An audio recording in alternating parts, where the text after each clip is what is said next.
ಸಮಾಲೋಚನೆ ಡಿಜಿಟಲ್ಗೆ ಸ್ವಾಗತ. ನಗರದ ತುರುಪಲಾಯದಲ್ಲಿರುವ ಸರ್ಕಾರಿ ಹಿರಿಯ ಪ್ರಾಥಮಿಕ ಪಾಠಶಾಲೆಯ ಶಿಕ್ಷಕಿ ಗಂಗಾಂಬಿಕೆ ಎಂಬವರನ್ನು ಅಮಾನತು ಮಾಡಿರುವುದನ್ನು ವಿರೋಧಿಸಿ ನೂರಾರು ಶಿಕ್ಷಕರು ಸಾಮೂಹಿಕ ರಜೆ ಹಾಕಿ ನಗರದ ಜೂನಿಯರ್ ಕಾಲೇಜ್ ಮೈದಾನದಿಂದ ಜಿಲ್ಲಾ ಪಂಚಾಯತ್ ಕಚೇರಿವರೆಗೂ ಬೃಹತ್ ಜಾಥಾ ನಡೆಸಿದರು. ಶಾಲೆಯಲ್ಲಿ ಮಕ್ಕಳಿಂದ ಸ್ವಚ್ಛತೆ ಮಾಡಿಸಿರುವ ಶಿಕ್ಷಕಿಯನ್ನು ಅಮಾನತು ಪಡಿಸಿರುವುದನ್ನು ಖಂಡಿಸಿ ಜಿಲ್ಲೆಯಾದ್ಯಂತ ಪ್ರತಿಭಟನೆಯಲ್ಲಿ ಶಿಕ್ಷಕರು ಹೆಜ್ಜೆ ಹಾಕಿದರು. ಇವರ ಹೋರಾಟಕ್ಕೆ ಕರ್ನಾಟಕ ರಾಜ್ಯ ಸರ್ಕಾರಿ ನೌಕರರ ಸಂಘ, ಕರ್ನಾಟಕ ರಾಜ್ಯ ಪ್ರಾಥಮಿಕ ಶಾಲಾ ಶಿಕ್ಷಕರ ಸಂಘ, ಕರ್ನಾಟಕ ರಾಜ್ಯ ಪ್ರೌಢಶಾಲಾ ಶಿಕ್ಷಕರ ಸಂಘ ಹಾಗೂ ಕರ್ನಾಟಕ ರಾಜ್ಯ ಪದವಿ ಪೂರ್ವ ಉಪನ್ಯಾಸಕರ ಸಂಘ ಬೆಂಗಳೂರು ದಕ್ಷಿಣ ಜಿಲ್ಲೆ ಇವರು ಸಹಕಾರ ನೀಡಿದರು. ಪ್ರತಿಭಟನೆಯಲ್ಲಿ ಕರ್ನಾಟಕ ರಾಜ್ಯ ಸರ್ಕಾರಿ ನೌಕರರ ಸಂಘದ ಜಿಲ್ಲಾಧ್ಯಕ್ಷ ಡಾಕ್ಟರ್ ಸತೀಶ್, ಪ್ರಾಥಮಿಕ ಪ್ರೌಢಶಾಲಾ ಶಿಕ್ಷಕರ ಸಂಘದ ಜಿಲ್ಲಾಧ್ಯಕ್ಷ ರಮೇಶ್, ಪ್ರೌಢಶಾಲಾ ಶಿಕ್ಷಕ ಸಂಘದ ಜಿಲ್ಲಾಧ್ಯಕ್ಷ ಸ್ವಾಮಿ ಪಿ, ಚಂದ್ರಶೇಖರ ನುಗಲಿ, ಕಾಂತರಾಜು, ದೈಹಿಕ ಶಿಕ್ಷಕ ಸಂಘದ ಜಿಲ್ಲಾಧ್ಯಕ್ಷ ರವೀಂದ್ರ, ವೀರಭದ್ರಯ್ಯ, ವಿಜಯಕುಮಾರ್, ಮಾಗಡಿ ಜಯರಾಮ್, ಚನ್ನಪಟ್ಟಣದ ರಾಮಣ್ಣ, ಕನಕಪುರದ ನಂದೀಶ್, ವೆಂಕಟೇಶ್, ಪಾದ್ರಳ್ಳಿ ಸತೀಶ್, ಶಂಕರಾನಂದ್ ಹಾಗೂ ನೂರಾರು ಶಿಕ್ಷಕ ಶಿಕ್ಷಕಿಯರು ಪ್ರತಿಭಟನೆಯಲ್ಲಿ ಭಾಗವಹಿಸಿದ್ದರು.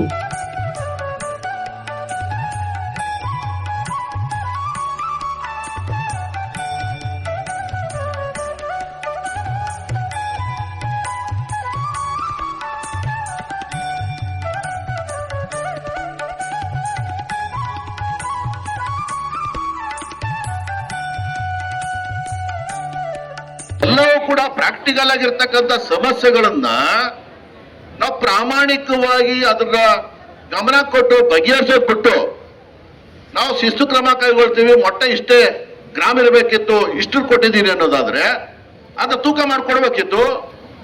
ತೂಕ ಮಾಡ್ಕೊಡುವಂತ ಏಜೆನ್ಸಿನ ಮಾಡಬೇಕಿತ್ತು. ಅಥವಾ ಬಿಸಿನಲ್ಲಿ ಇಷ್ಟೇ ಗ್ರಾಮ್ ಬರುತ್ತಾರೆ ಮೊಟ್ಟೆ ಇಡಿಸ್ಬೇಕಾಯ್ತು. ಏನೋ ಮಾಡ್ಬೇಕಲ್ಲ. ಇವೆಲ್ಲವೂ ಕೂಡ ಸಮಸ್ಯೆಗಳೇ. ಇದು ಸಣ್ಣ ಸಮಸ್ಯೆ ತರ ಕಾಣಿಸುತ್ತೆ ಹೊರಗಡೆ. ಏನೋ ಹೇಳಿದ್ರೆ ಏನಪ್ಪ ದೊಡ್ಡ ಸಣ್ಣ ಸಮಸ್ಯೆ ಅಂತ, ಅದು ಪ್ರಾಕ್ಟಿಕಲ್ ಅನುಭವಿಸೋರ್ಗೆ ಸಣ್ಣದೇ ದೊಡ್ಡದಾಗ್ಬಿಟ್ಟದೆ, ದೊಡ್ಡದಾಗಿದೆ. ಅದಕ್ಕೆ ಈ ರೀತಿಯಾದಂತ ಅವೈಜ್ಞಾನಿಕವಾದಂತ ಪ್ರಶ್ನೆಗಳನ್ನ ಹಾಕೊಂಡು ಅವೈಜ್ಞಾನಿಕವಾದ ರೀತಿಯಲ್ಲಿ ನಮ್ಮ ಟೀಚರ್ಗಳನ್ನ ಪರೀಕ್ಷೆಯನ್ನ ಮಾಡ್ತಕ್ಕಂಥದ್ದು ಸರಿಯಲ್ಲ. ಈ ರಾಷ್ಟ್ರದ ಪ್ರಗತಿ ನಿಂತಿರ್ತಕ್ಕಂಥದ್ದು ಯಾರ ಮೇಲೆ? ಶಿಕ್ಷಕರ ಮೇಲೆ. ಈ ರಾಷ್ಟ್ರದ ಅಭಿವೃದ್ಧಿ ನಿಂತಿರೋದು ಎಲ್ಲಿ? ಒಂದು ಶಾಲೆ ಕೊಠಡಿನಲ್ಲಿ. ತೀರ್ಮಾನ ಆಗುವುದಲ್ಲಿ, ನಿರ್ಧಾರ ಆಗುವುದು. ಮರ್ಯಾದೆ ಇಲ್ವಾ? ಅದು ನಿಮಗಿಲ್ವಾ ಮರ್ಯಾದೆ? ಏನಿದು? ನೀವು ಸಾರ್ವತ್ರಿಕವಾಗಿ ಟೀಚರ್ಗಳನ್ನ ನಿಂದನೆ ಮಾಡ್ಬಿಟ್ರೆ ಎಲ್ಲೋಗ್ಬೇಕು?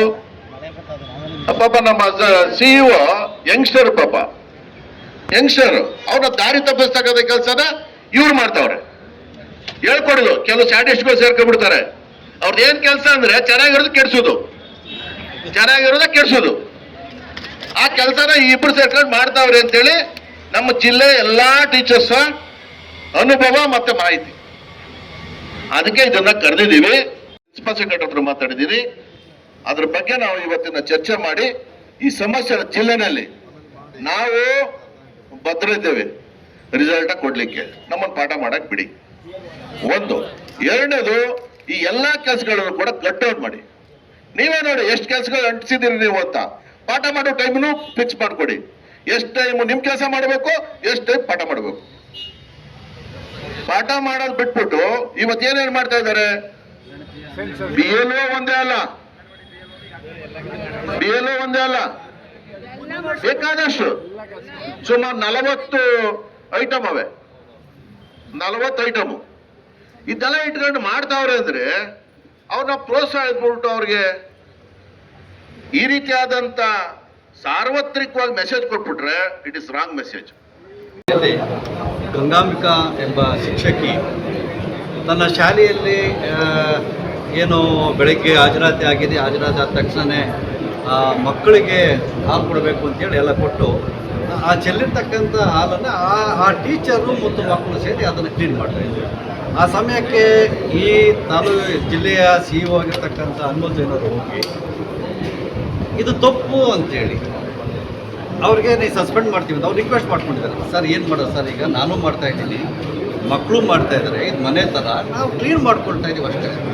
ಆಯಿತು ಅಂತೇಳಿ ಬಂದ ತಕ್ಷಣ ಅವ್ರಿಗೆ ಸಸ್ಪೆಂಡ್ ಮಾಡಿದರೆ, ಅದಾದಮೇಲೆ ಮತ್ತೆ ವಾಪಸ್ ತಗೊಂಡಿದ್ದಾರೆ, ಮತ್ತು ಅವ್ರನ್ನ ಕಂಟಿನ್ಯೂ ಮಾಡಿದ್ದಾರೆ. ಆದರೆ ಎಲ್ಲೋ ಒಂದು ಕಡೆ ಯಾವುದೇ ಜಿಲ್ಲೆಯಲ್ಲಿ ಇರತಕ್ಕಂಥ ಕಾನೂನನ್ನು ಹೌದು ನೀವು ಆದೇಶವನ್ನು, ನಮ್ಮ ಸರ್ಕಾರದ ಆದೇಶ ಇದೆ, ಆ ಸರ್ಕಾರವೂ ಈಗ ಇದನ್ನು ಪರಿಹಾರ ಕಂಡುಹಿಡಬೇಕು. ಏನು ಮಾಡಬೇಕಾಗುತ್ತೆ? ಅಟೆಂಡರ್ನ ಆಯ್ಕೆ ಮಾಡಬೇಕಾಗುತ್ತೆ, ಇಲ್ಲ ಅಂದರೆ ಒಂದು ಏಜೆನ್ಸಿನ ಆಯ್ಕೆ ಮಾಡಬೇಕು.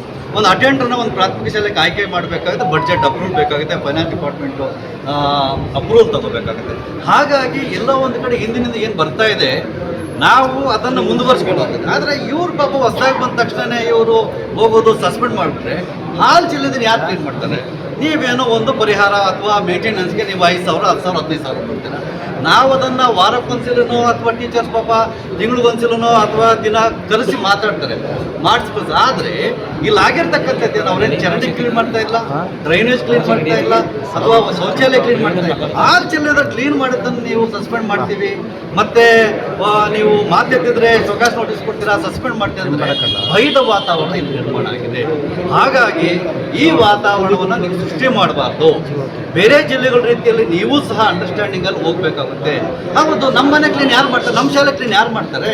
ನಿಮ್ಮ ಕಾನೂನಲ್ಲಿ ಕೊಟ್ಟಿದ್ದಾರೆ, ನಾವು ಸಹ ಅದಕ್ಕೆ ನಿಮ್ಮ ಜೊತೆಯಲ್ಲಿ ನಾವು ಇದ್ದೀವಿ. ಸರ್ಕಾರ ಅಂತಲ್ಲಿ ಮಾತಾಡ್ತಾ ಇದ್ದೀವಿ. ಸರ್ಕಾರ ಪ್ರತಿ ಊರಿಗೂ ಒಬ್ಬೊಬ್ಬ ಅಟೆಂಡರ್ನ ಆಯ್ಕೆ ಮಾಡೋಕ್ಕೆ ಎಷ್ಟು ಬಡ್ಜೆಟ್ ಬೇಕಾಗ್ತದೆ? ಸರ್ಕಾರದ ಇವೆಲ್ಲ ಇತಿಮಿತಿಗಳು ನೋಡಿಕೊಂಡು ನೀವು ಸಹ ಒಂದು ಅವರಿಗೆ ಯಾವ ರೀತಿ ಮಾರ್ಗದರ್ಶನ ಕೊಟ್ಟು ನೀವು ಮಾಡಬೇಕು ಅಂತ ಹೇಳೋರಿಗೆ ನಾವು ಹೇಳಿದ್ವಿ. ಆಯಿತು ಅಂತ ಹೇಳಿದ್ರು, ಮತ್ತೆ ಸಸ್ಪೆಂಡ್ ಮಾಡಿದ್ರು, ಮತ್ತೆ ಕ್ಯಾನ್ಸಲ್ ಮಾಡಿದ್ರು. ಹಾಗಾಗಿ ಇದಕ್ಕೊಂದು ಮಾಹಿತಿ ಇಡೀ ರಾಜ್ಯಕ್ಕೆ ಹೋಗಬೇಕಾಗುತ್ತೆ. ನೀವು ಇಲ್ಲ, ನಮಗೆ ಒಂದೇ ನಾವು ಕೇಳ್ತಾ ಇದ್ದೀವಿ, ಸದನದಲ್ಲೂ ನಾವು ಕೇಳಿದ್ದೀವಿ, ನೀವು ಇದಕ್ಕೆ ಶಾಶ್ವತವಾದಂಥ ಪರಿಹಾರವನ್ನು ಕೊಡಿ, ಒಬ್ಬ ಅಟೆಂಡರ್ ಕೊಡಿ, ಇಲ್ಲ ಅಂದರೆ ಒಂದು ಕಾಂಟ್ರಾಕ್ಟ್ಗೆ ಯಾರಿಗನ್ನ ನೀವು ವಹಿಸ್ಬೇಡಿ, ನಮ್ಮ ಶಿಕ್ಷಕರು ನೆಮ್ಮದಿಯಿಂದ ಪಾಠ ಮಾಡ್ತಾರೆ ಅನ್ನೋಂಥ ವಾದವನ್ನು ನಾವು ಸದನದಲ್ಲೂ ಮಾಡಿಸಿದ್ದೀವಿ. ಈಗಲೂ ಸಹ ಇವ್ರಿಗೆ ಅದನ್ನು ಹೇಳಿಕ್ಕೆ ಬಂದಿದ್ದೀವಿ. ನೀವು ಈಗ ಹೊಸದಾಗಿ ಬಂದಿದ್ದೀರಾ, ಪಾಪ ಯುವಕರಿದ್ದೀರಾ, IAS ಮಾಡಿದ್ರೆ, ಆದರೆ ಅನುಭವ ನಿಮಗೆಲ್ಲೋ ಕೊರತೆ ಕಾಣಿಸ್ತಾ ಇದೆ. ನೀವು ಪದೇ ಇದೊಂದೇ ಇದರಿಂದ ಅಂತಲ್ಲ, ನಾವು ಬಂದಿರೋದು ಇದಕ್ಕೆ ಸಸ್ಪೆಂಡ್ ಮಾಡಿದ್ರು ಅಂತಲ್ಲ, ನಿಮ್ಮ ಕಾನೂನುಗಳು, ನಿಮ್ಮ ಇವು ನಾವು ಬೇರೆ ಬೇರೆ ನೋಡಿ ನಮಗೆ ತಿಳಿ ಹೇಳಲಿಕ್ಕೆ ಬಂದಿದ್ದೀವಿ. ಹಾಗಾಗಿ ನೀವೇನು ನಿಮ್ಮ ಜಿಲ್ಲಾ ಮಟ್ಟದಲ್ಲಿ ನೀವು ಪರಿಹಾರ ತಗೊಳ್ಳಿ, ಹೋಗಲಿ, ಯಾವುದನ್ನು ಕಾಂಟ್ರಾಕ್ಟ್ನ ಅಪಾಯಿಂಟ್ ಮಾಡಿ ಆ ನಿಟ್ಟಲ್ಲಿ ಅವರಿಗೆ ನಾವು ವಿನಂತಿ ಮಾಡಿಕೊಂಡು ಸಲಹೆ ಕೊಡಬೇಕು ಅಂತ ನಾವು ಹೇಳ್ತೀವಿ. ವಿಡಿಯೋ ಇಷ್ಟವಾಗಿದ್ದರೆ ಲೈಕ್, ಶೇರ್ ಮತ್ತು ಸಬ್ಸ್ಕ್ರೈಬ್ ಮಾಡಿರಿ. ವಂದನೆಗಳೊಂದಿಗೆ